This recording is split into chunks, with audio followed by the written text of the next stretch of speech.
Sengoza la bisika nyonso bozwili baku ya kolanda solo la plus ya mokola lelo yango ebandi mbote nemino.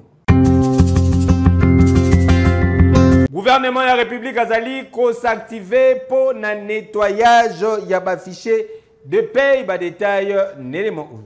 Actif et passif de l'État de tous les cas de doublons, de fictifs et de toutes les autres formes d'irrégularité qui surplombe la masse salariale et ne cesse de saigner les trésors publics. La maîtrise des effectifs, disons-nous, permettra donc une maîtrise de l'enveloppe de rémunération dont les proportions actuelles sont inquiétantes et sujettes à divers débats, notamment avec le FMI et la Banque mondiale.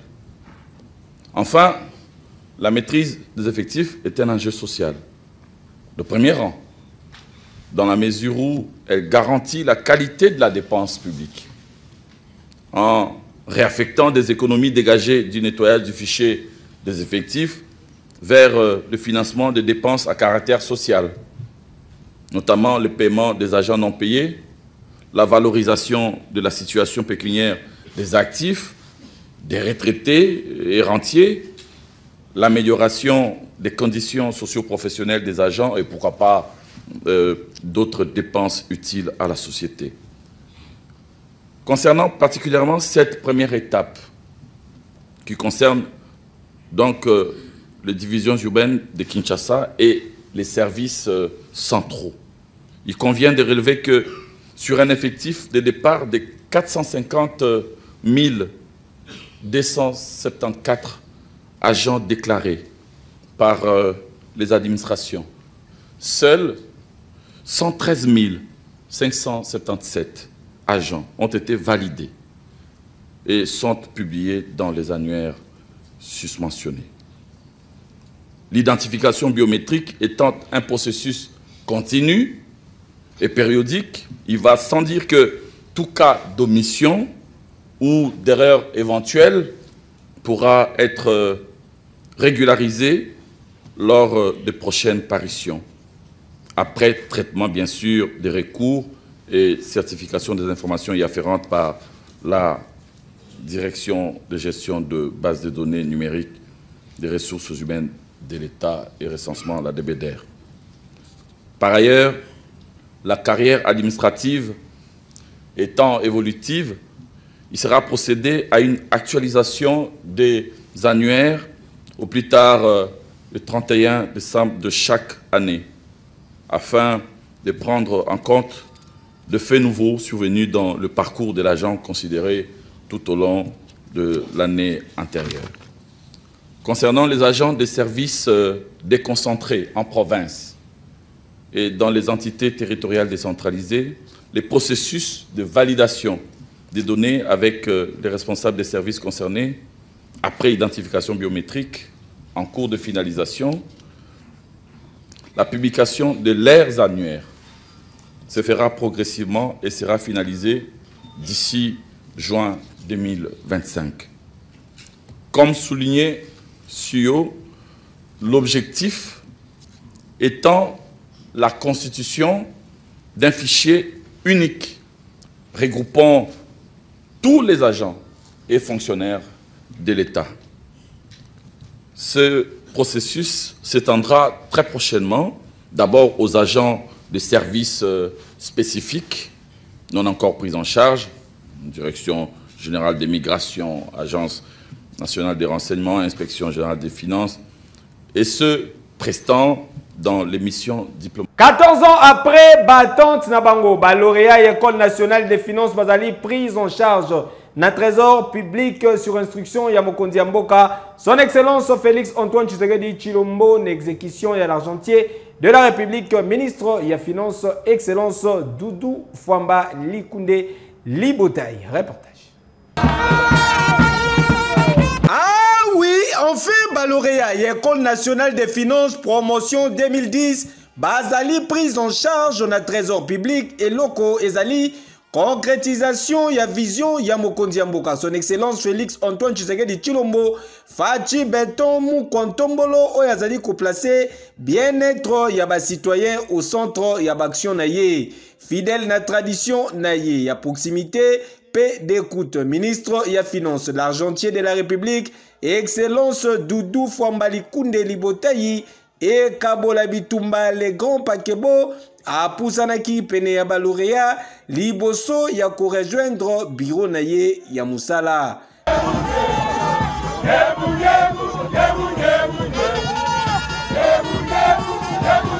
Na masolo na bango bayaki kotalisa gratitude na bango envers président de la République, son Excellence Félix Antoine Tshisekedi Tshilombo, pour ndenge à permettre signature ya acte ya prise en charge oyo et ezali ko intégrer bango effectivement en tant que fonctionnaire ya l'État après 14 ans ya kozela. Oye awa lelo biso nyonso ba ancien diplômé de l'école nationale des finances au baza nouvellement admis sous statut.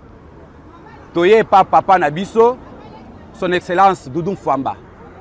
Toye kopesa ye merci matondo aksanti toi sakidila moko oyo andimi atali pasi ya benefien ebele to banana bango bitumba oyo bakufi.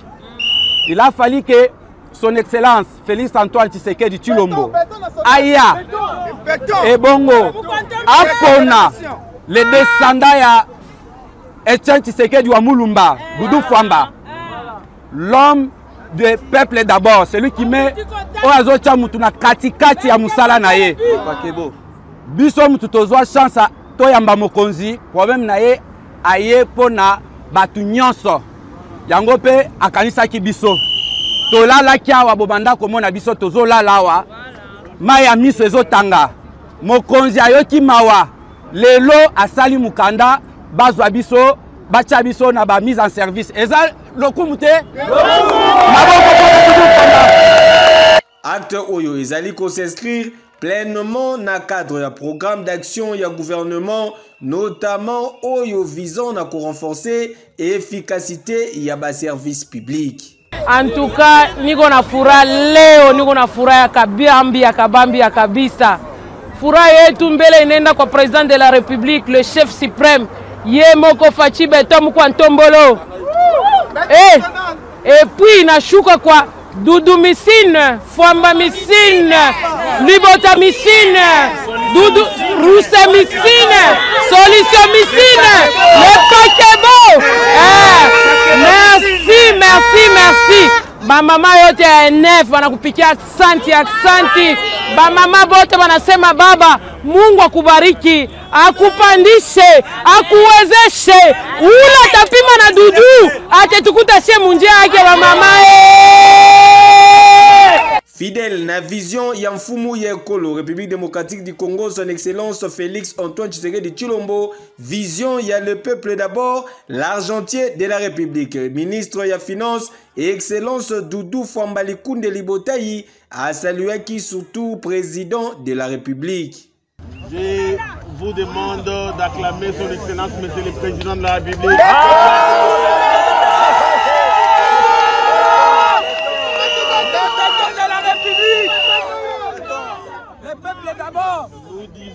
Nous devons dire merci à son Excellence, Monsieur le Président de la République, chef de l'État, son Excellence Félix Antoine Tshisekedi Tshilombo.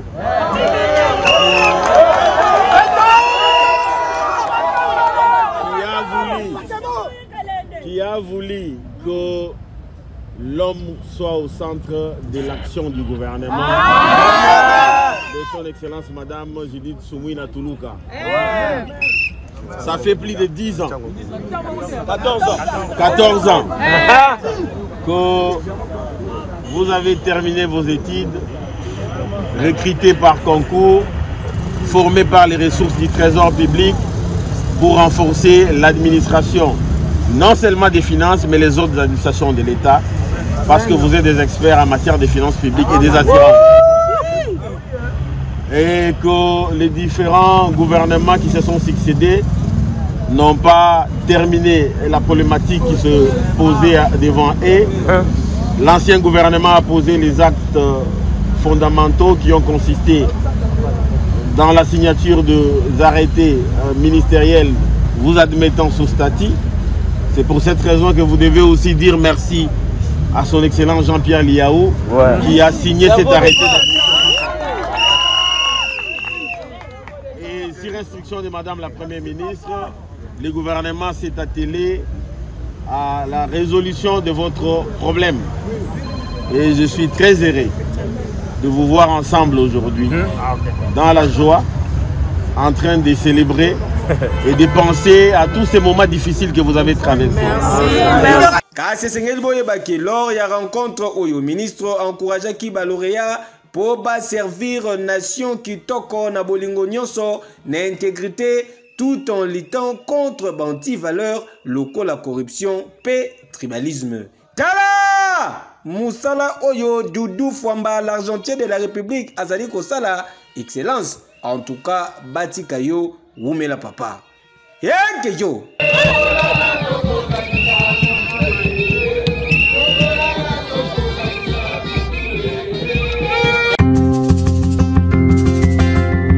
Traque contre Baadef na Beni et Sengeli Boye Bake commandant y opération Sokola 1 à Sangisaki ba IPDF P ba FARDC beaux en détail.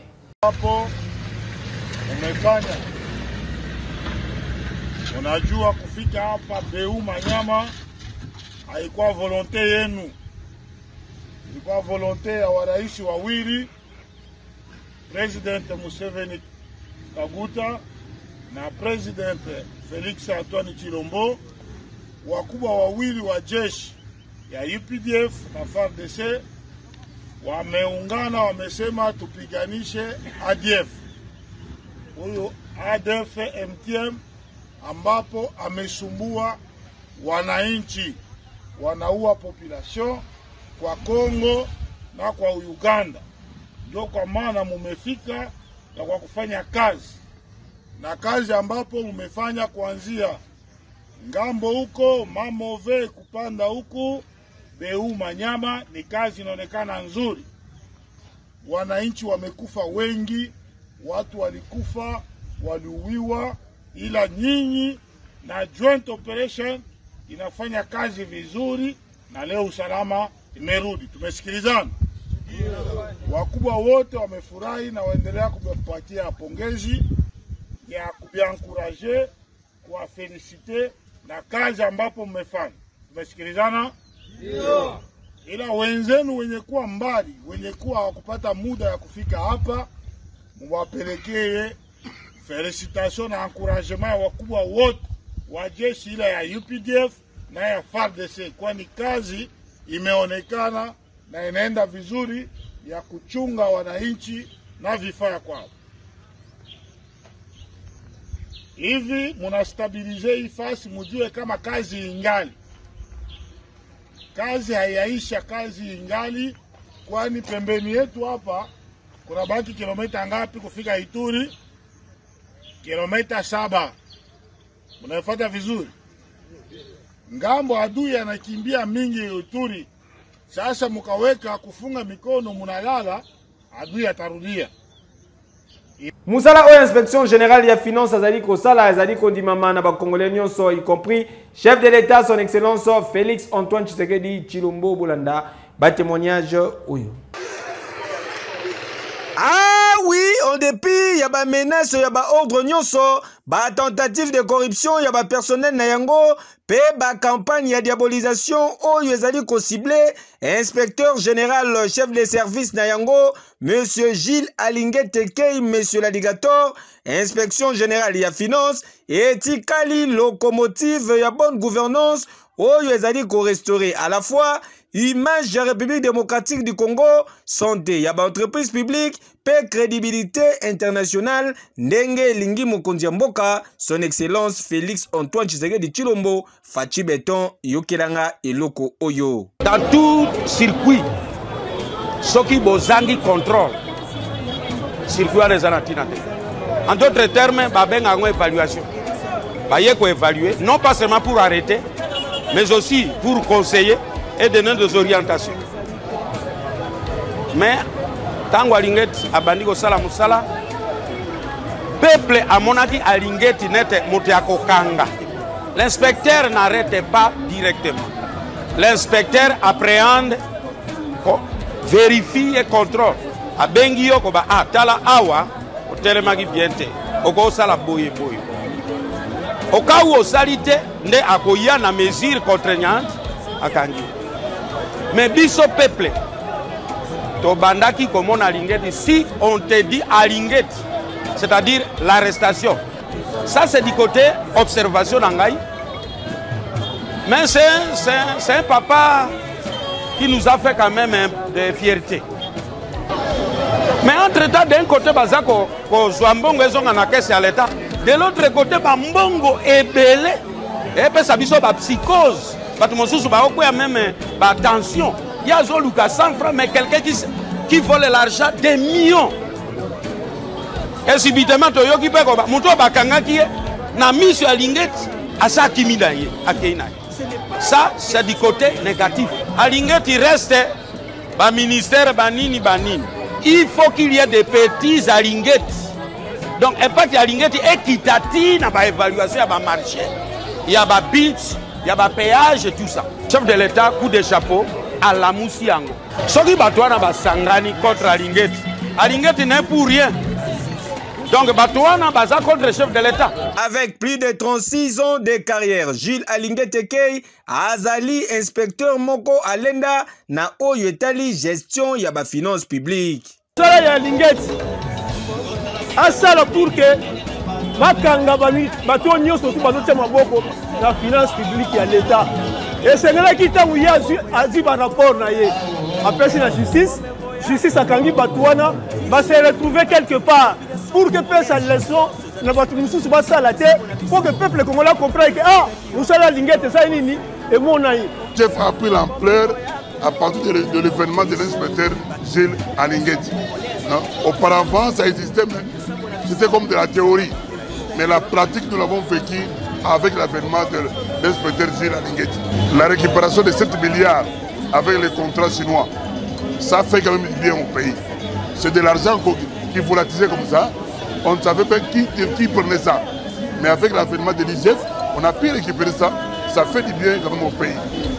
Je parce que comment faire au banc ça va toi parce que va y bon à l'état comment faire au banc à partir que baza IGF inspecteur IGF à côté wana comment faire la contrôle comment faire au banc bon à l'état donc peut-être pas quand même moi parce que ça dérange place ba elia ça dérange comme il y a par exemple lingi ba la liberté moko boye ba ça au balingi na bon à l'état mais quand on a IGF passe la contrôle sous et comment faire au banc ça comment on liberté moko na makamba les finances à baza congolaise né grandi na Congo donc aussi en tant que mon peuple a souffrir les aramabe mingi tant où il y a à côté du cambo ko contrôler ba mbongo na biso ko kanga yango ezala na Congo ezala mbongo na biso Congo to souffrir donc tant on compte essaye à cela idée moko il y a malamu mingi donc côté là na betela vraiment mabo ma beza ce qu'on dit bino boyebi muto ana yibaki bolongo lié par rapport à son sexu eza sensé bon moi te to na posa to kufa kaka ba continuons il faut ba kota na makambo yo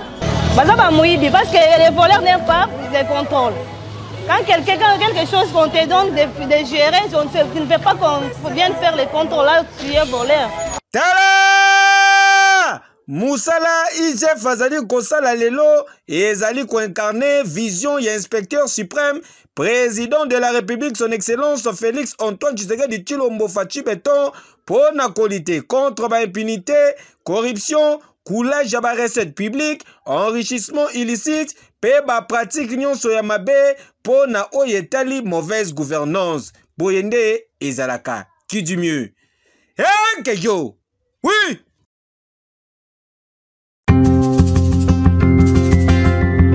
Na cadre la clôture, il y a vacances parlementaires, naye honorable Mao Ntwene élu ya Kinshasa. Plus précisément, il y a circonscription, il y a Selemba Wasangisaki, base naye Lobeleki, Fiston Perro, reportage.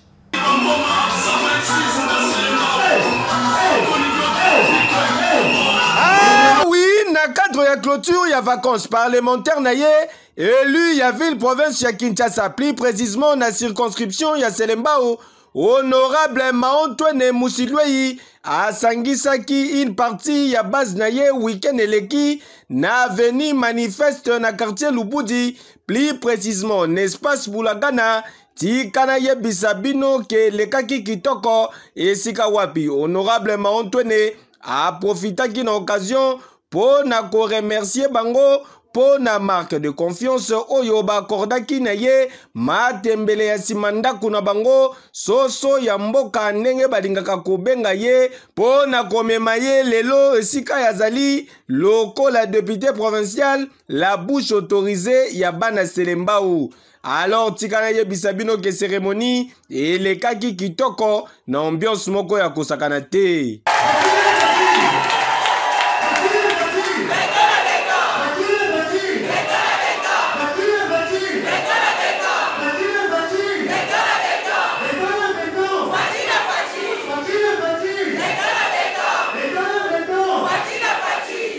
Kasi lokola papa malamu, honorable Mao Ntwene a exhortaki na bana Selembao ba continuer kopesa ye confiance pour akodesevaka bango jamais. Yango amemelaki bango non seulement ya kolia, ya komela, pe enveloppe ya kilo, kasi ya motuya ezalaki ke honorable Mao Ntwene Musilwei amemelaki bana Selembao misala façon pona ye ya ko apprendre bango koloba mbisi po lobi na bango ezala meilleur mutu na mutu ayeba na ko s'en sortir ndenge alakaka bango na période ya campagne électorale.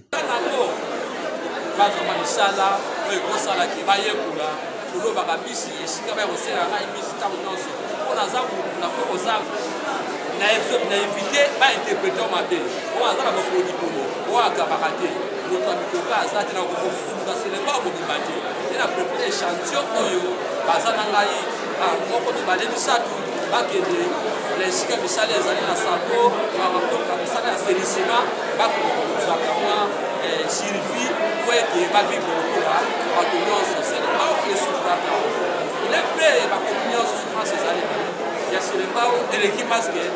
La plupart va se partager par habiter à Sénégal.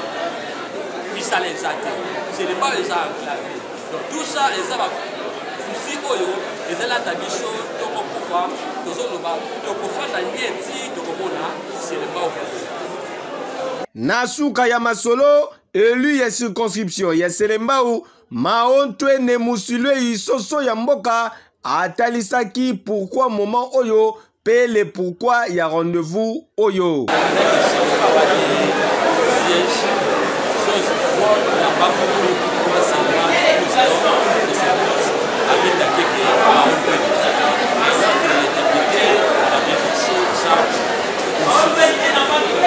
Gloire à Dieu, malgré les fuites, le Seigneur a voulu qu'on soit maintenu au niveau de tout l'appel.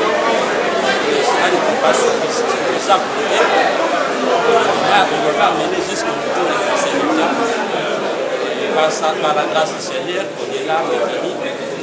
Avec tous ces étapes, on ne peut pas venir vers ce qu'on a fait aujourd'hui. Il fallait qu'on laisse passer ces moments difficiles pour choisir ces beaux moments pour venir et remercier nos bases qui avaient choisi qui avait fait un bon choix de venir. Alors, ce que je peux dire à ce jour, c'est de leur présenter notre reconnaissance sincère sur le choix porté à ma personne pendant que j'étais France et ici candidat à Sénégal. Ils ont choisi de l'air qui est vraiment un actif de Sénégal que je suis et au-delà. Alors on ne peut pas finir les vacances parlementaires comme ça sans pourtant échanger avec eux. Tala! En tout cas, ezalaki moment moko ya kitoko, moment moko ya retrouvaille entre Élu ya Selemba upe base na ye, oyo bamuyaka bamayo na bango, tongo pokwa na tangu ya campagne électorale, pelelo ebotambuma. Noko omoni maontone molobeli ya bana Selembau yeyo. Balobi, rendez-vous na 2028, lisusu, bis encore, l'histoire va se répéter. Yanke yo!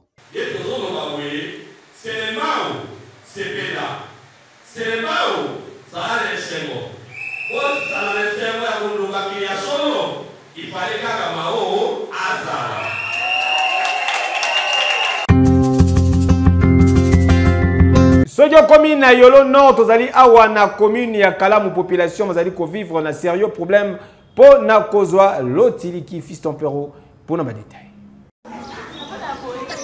Population ya quartier Yolo Nord na commune ya Kalamu babaye na bango balembi pour na likambo etali lotiliki veut dire électricité na mapangu na bango. Tolembi to selo ko to mo tala ka ba saka ni ba sa.